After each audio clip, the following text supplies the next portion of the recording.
ভূত চোৰ হিমন্ত বিশ্ব শৰ্মা অৰ্থাৎ বিজেপি চৰকাৰ সেইকাৰণে চকী এৰক এয়া যি ভূত চোৰ চকী এৰক যি সজাগতা সভা সেই সজাগতা সভাত গৌৰৱ গগৈ বিধ্বংসী ৰূপত ভাষণ লাখ লাখ ৰাইজৰ উপস্থিত ৰাইজৰ মাজত গৈ তেওঁ বুজাই দিয়ে যে হিমন্ত বিশ্ব শৰ্মাই কি কৰি পেলালে অসমখন আৰু কংগ্ৰেছ আহিলে কি উন্নতি হ'ব তাৰে ভিডিঅ'টো মই আপোনালোকৰ মাজলৈ আগবঢ়াই দিছোঁ प्रत्येक माह न्यूनतम 10 दिन दियो 8 माह प्रत्येक माह न्यूनतम 10 दिन दियो বা ধৰি ৰাখক 100 দিন দিও যদি আজিৰ পৰা নিৰ্বাচনলৈকে প্ৰত্যেক কংগ্ৰেছ দলৰ বিষয়া 100 দিন দিয়ে তেতিয়া হলে মই 100% নিশ্চিত হৈ ক'ব পাৰো আমাৰ চৰকাৰ এই কাৰণে যদিও এই মাহৰ ভিতৰত যথেষ্ট কষ্ট আপোনালোকে পাইছে আগন্তুক দিনত আৰু কষ্ট ল'বলৈ সাজু হ'বলৈ মই অনুৰোধ জনাইছো আমি দল আৰু চৰকাৰ কাৰ বাবে কৰিছো অসমৰ জনসাধাৰণ নিজৰ ব্যক্তিগতভাৱে নহয় নিজৰ পৰিবাৰৰ বাবে নহয় নিজৰ ঘৰৰ ল'ৰা ছোৱালীৰ বাবে নহয় আমি যদি দল কৰিছো আমি যদি চৰকাৰ গঠন কৰা সংকল্প লৈছো তেতিয়া জনসাধাৰণৰ কল্যাণৰ অসমৰ ৰাইজৰ বাবে এই চৰাইদেউ জিলাৰ উন্নতি আৰু প্ৰগতি 10 বছৰ হৈ গ'ল চৰাইদেউ জিলাৰ বাসিন্দাই বিজেপি চৰকাৰ দেখি এই 10 বছৰৰ ভিতৰত চৰাইদেউ জিলাৰ বাসিন্দাই কি পালে এটাকে হিচাপ কৰক আজিলৈকে নাগালেণ্ড সীমান্তৰ অঞ্চলত নামতোলা অঞ্চলত মানুহৰ এতিয়াও সীমা সম্পৰ্কে যথেষ্ট সমস্যা আছে বাগানত যাব মাহপৰা বাগানত যাব আৰু দেখা পাব যে শ্ৰমিকসকল আজি কিমান কষ্ট আছে চৰাইদেউ আজি ইউনেস্কো হেৰিটেজ সাইট কৰি দিলে কিন্তু চৰাইদেউ ইউনেস্কো হেৰিটেজ সাইটৰ ভিতৰত কাম কৰা শ্ৰমিকসকলক যোৱা 8 মাহৰ পৰা দৰমহা দিয়া হোৱা নাই যোৱা 8 মাহৰ পৰা তেওঁলোকক দৰমহা দিয়া নাই আজি মথুৰাপুৰত গৰাখনীয়া হ'ল ৰাইজে ভূমিপট্টা পোৱা নাই আজি চৰাইদেউ চিভিল হস্পিটেল পঠাই কওক বা হাতেকাটি মডেল হস্পিটেল পঠাই কওক আজি নাৰ্ছৰ ওপৰত ইমান হেঁচা ডক্টৰসকলৰ ওপৰত ইমান হেঁচা যে আজি তাৰিখত আমাৰ মানুহবোৰে উন্নত চিকিৎসা পোৱা নাই আমাৰ ভয়া পুখুৰী আজি সমস্যা আছে আৰু ৰাস্তা কথাই নকওঁ ৰাস্তা কচুমাৰী ৰাস্তাই হওক দেওঘৰীয়া ৰাস্তাই হওক সেইদিনা মই আহি আছিলো শিৱসাগৰৰ পৰা মই ভাবিছিলো যেতিয়া আমি ৰাস্তাত গৈ আছিলো আমি কেনেদৰে বেলেগ ৰাজ্যৰ পৰা পৰ্যটকসকল চৰাইদেউ মৈদাম দেখাবলৈ বিচাৰিম যেতিয়া ৰাস্তা ইমান দিয়ে যি ৰাস্তা চৰাইদেউ মৈদামলৈ যোৱা ৰাস্তা এই ৰাস্তা অৱস্থা আছে আজি দুৰালি অৱস্থা চাওক আজি ৰেলৰ ভাল আজি কানেক্টিভিটি নাই ৰেলৰ সম্পৰ্কত কিমান সমস্যা কিন্তু এইবোৰ সমস্যালৈ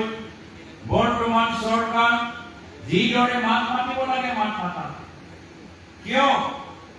যে তেওঁলোকে ভাবে যে অহা নিৰ্বাচনত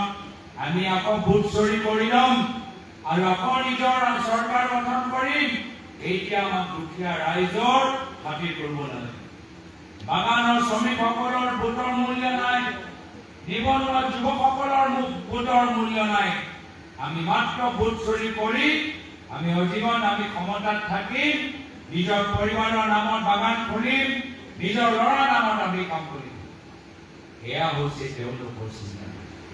সেইকাৰণে তেওঁলোকৰ অহংকাৰ ভাঙিব লাগিব সেইকাৰণে ৰাইজৰ মাজত সজাগতা সৃষ্টি কৰিব লাগিব সেইকাৰণে আমি নৱ প্ৰজন্মৰ ওচৰত যাব লাগিব আৰু ৰাইজে আমাক আহাৰটো বিচাৰে আজি য'তে আমি যাওঁ ৰাইজে আমাক হাঁহি মুখেৰে আমাক স্বাগতম জনাইছে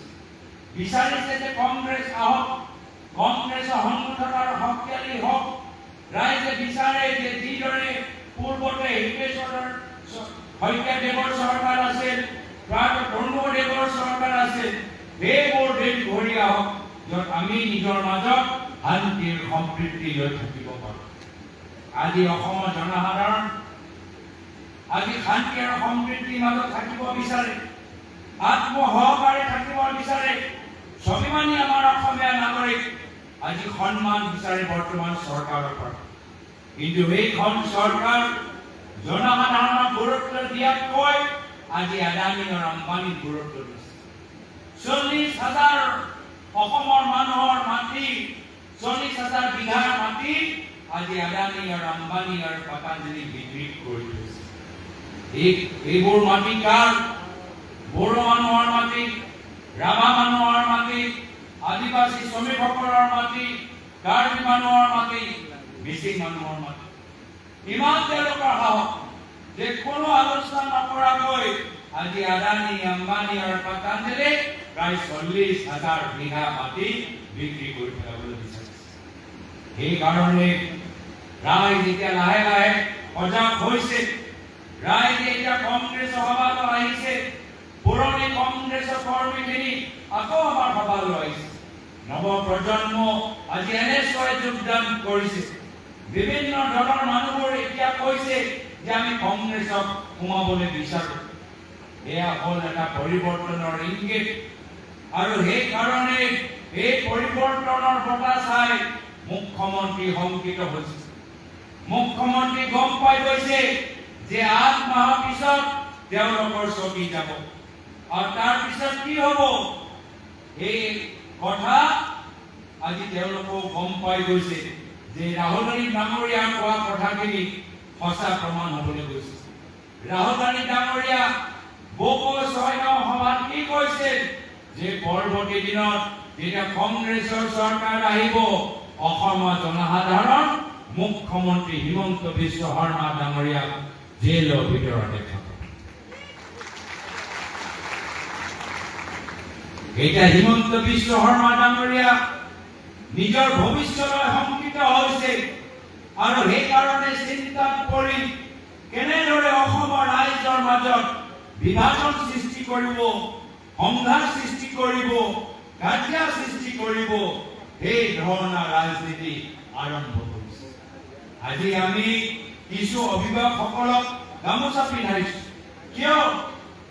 তেওঁলোকৰ ল'ৰা ছোৱালী আন্তঃৰাষ্ট্ৰীয় মঞ্চত ভাৰতৰ বাবে আজি স্বৰ্ণ পদক আনিছে সোণৰ পদক আনিছে গোল্ড মেডেল আনিছে আমি গৌৰৱ অনুভৱ কৰোঁ যে চৰাইদেউ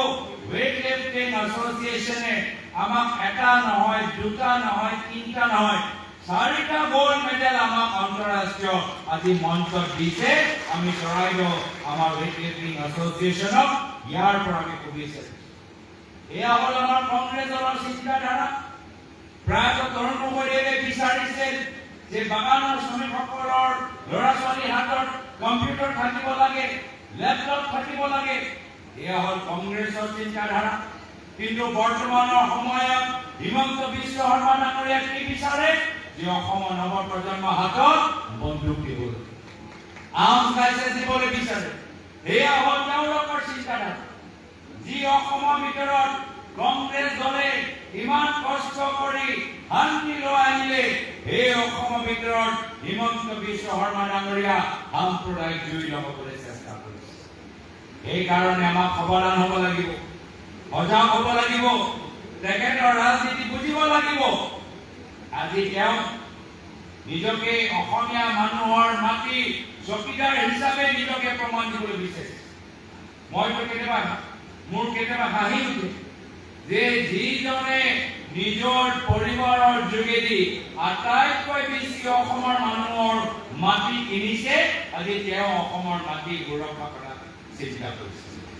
আজি এটা জিলা এৰি দিয়া নাই য'ত তেওঁলোকৰ পৰিবাৰে মাটি কিনা নাই ক'ৰবাত বাগান ক'ৰবাত ৰিজৰ্ট ক'ৰবাত হোটেল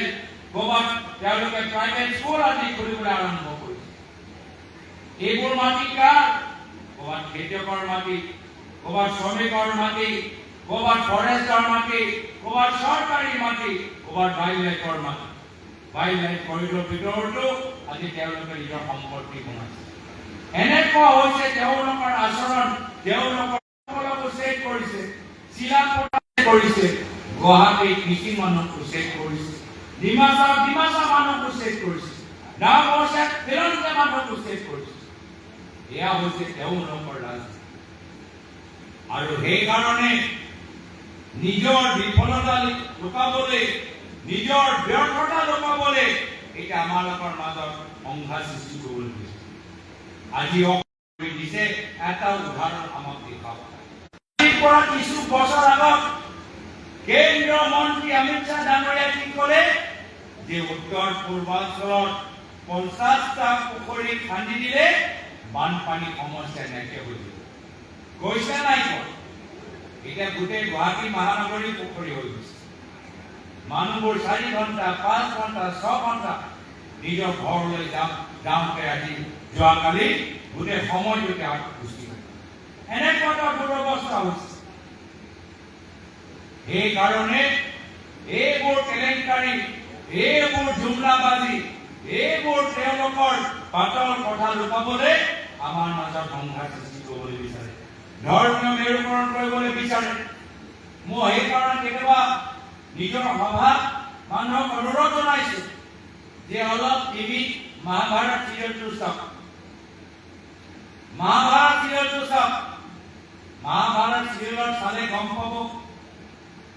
যে এটা সময়ত দুৰ্যোধন, যুধিষ্ঠিৰ, কৌৰৱ আৰু পাণ্ডৱ একেলগে ডাঙৰ হ'ল, একে মহলত ডাঙৰ হ'ল, একে পৰিস্থিতিত, একে সময়ত, একে গুৰুজনৰ পৰা প্ৰশিক্ষণ ল'লে, একেলগে ভাত খাইছিল,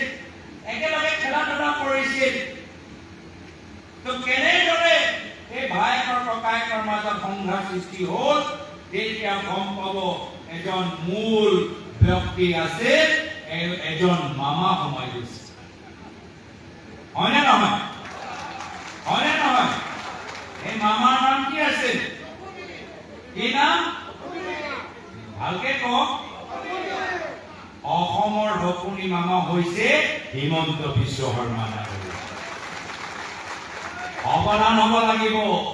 আমালোকৰ মাজত ভাই ককায়েকৰ মাজত কাৰ্য লগাই আছে আৰু নিজে বাগান, ৰিজৰ্ট, হোটেল, প্ৰাইভেট স্কুল, এতিয়া তেওঁ কৰোড়পতি মুখ্যমন্ত্ৰী হৈ গৈছে। অৱদান হোৱাটো উচিত। আমি পৰৱৰ্তী সময়ত অসমৰ বিধানসভা নিৰ্বাচনত অসমৰ ভকুনী মামাৰ সপোন আমি বাস্তৱ হ'বলৈ নিদিওঁ। সেইকাৰণে আমি 100 দিন দলৰ বাবে দিব লাগিব, যাৰ ফলত আমি এটা চৰকাৰ গঠন কৰি আমি নিজৰ কিছু নতুন SOP ওলাম। আজি তাৰিখত আমাৰ অসমৰ ভকুনী মামাই খুব SOP কৈ থাকে। আমিও SOP ওলাম।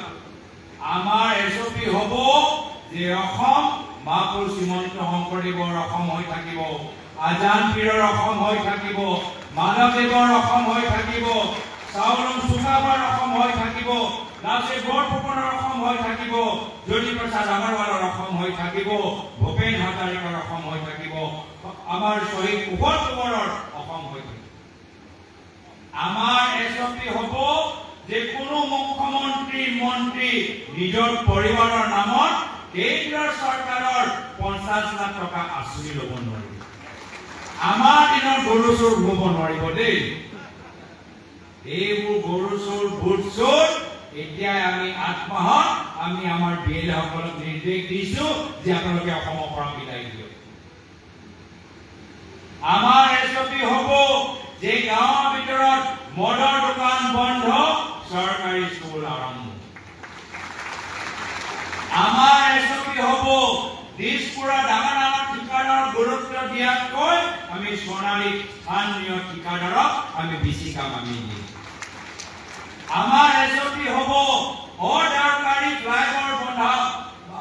বনোৱা বন্ধ আৰু আপোনালোকৰ দূৰৰ আলি ৰাস্তাটো আমি মেৰামতি আৰু উন্নত আমি কৰিম। আমাৰ SOP হ'ব যে বিধায়কৰ পালিনেতা নামত বাগান কিনা বন্ধ আৰু আমাৰ বাগানৰ ভিতৰত উন্নত চিকিৎসা পোৱা আমি হস্পিটেল আমি কৰিবলৈ বিচাৰিছো আৰু ৰাইজে নিৰ্ধাৰিত কৰিব যে তেওঁলোকে কাৰ এছপি বিচাৰে হিমন্ত বিশ্ব শৰ্মা ডাঙৰীয়া এছপি বিচাৰে নে কংগ্ৰেছ দলৰ এছপি বিচাৰে কিন্তু এইখিনি কথা ৰাইজৰ ওচৰত কোনে লৈ যাব ৰাইজৰ ওচৰত আমাৰ বুথ কমিটি লৈ যাব লাগিব সেইকাৰণে এই মাহৰ ভিতৰত আমি বুথ এজেন্ট ওপৰত জোৰ দিলো অহা মাহত আমি বুথ কমিটিৰ ওপৰত জোৰ দিব লাগিব আমি প্ৰত্যেক গৰাকী নিজৰ নিজৰ মণ্ডলৰ বুথ কমিটি গঠনৰ দায়িত্ব ল'ব লাগিব এতিয়া বুথ কমিটি গঠন মাত্ৰ মণ্ডলৰ দায়িত্ব নহয় বুথ কমিটি গঠন কৰাৰ দায়িত্ব হ'ব ডিস্ট্ৰিক্ট কমিটি যিমানবোৰ বিষয়া সোমাইছে সকলোৱে নিজৰ নিজৰ মণ্ডলৰ ভিতৰত বুথ কমিটি গঠনৰ দায়িত্ব ল'ব লাগিব বুথ কমিটি গঠনৰ দায়িত্ব প্ৰদেশ কংগ্ৰেছ কমিটিৰ ভিতৰত যিমানবোৰ বিষয়া আছে এই যুটীয়া সম্পাদকে হওক সম্পাদকজনে হওক বা সাধাৰণ সম্পাদকজনে হওক আমি নিজৰ নিজৰ মণ্ডলৰ বুথ কমিটি গঠনৰ দায়িত্ব ল'ব লাগিব আমি সকলোৱে একগোট হ'লেহে আমি অহা বিধানসভা নিৰ্বাচনত আমি নিজৰ চৰকাৰ গঠন কৰিব পাৰিম জোট এখন হ'ব জোট হ'বনে জোট এখন হ'বনে আপোনালোকৰ উৎসাহ চাই সঁচাকৈ আজি মই যথেষ্ট আনন্দিত আৰু ইমান সুন্দৰ সভা আয়োজন কৰাৰ বাবে যিমান কষ্ট জিলা কংগ্ৰেছ ব্লক কংগ্ৰেছ মণ্ডল কংগ্ৰেছ আমাৰ মনে মনে পেটে পেটে যিমান আমাৰ প্ৰাৰ্থীসকল আছে সকলোকে মই নিজৰ আন্তৰিক মৰম শ্ৰদ্ধা আৰু শুভেচ্ছা জ্ঞাপন কৰি আগন্তুক দিনত আকৌ লগ পাম এইখিনি কথা কৈ ইয়াতে নিজৰ চমুকৈ এষাৰ আজি তাৰিখত সামৰিছো ধন্যবাদ জয় হে জয় ভিডিঅ'টো এইখিনিয়ে আছিল এইখিনিকে মই আপোনালোকৰ মাজলৈ আগবঢ়ালো ভিডিঅ'টো চাই যদি ভাল লাগিলে চেনেলটো ছাবস্ক্ৰাইব কৰি ৰাখক আগলৈ এনেকুৱা ধৰণৰ ভিডিঅ'সমূহ চাবৰ বাবে আজি এই ভিডিঅ'টো এটা সামৰণি মাৰিছো পুনৰ লগ পাম নতুন এটা ভিডিঅ'ৰ সৈতে আজিলৈ বাই বাই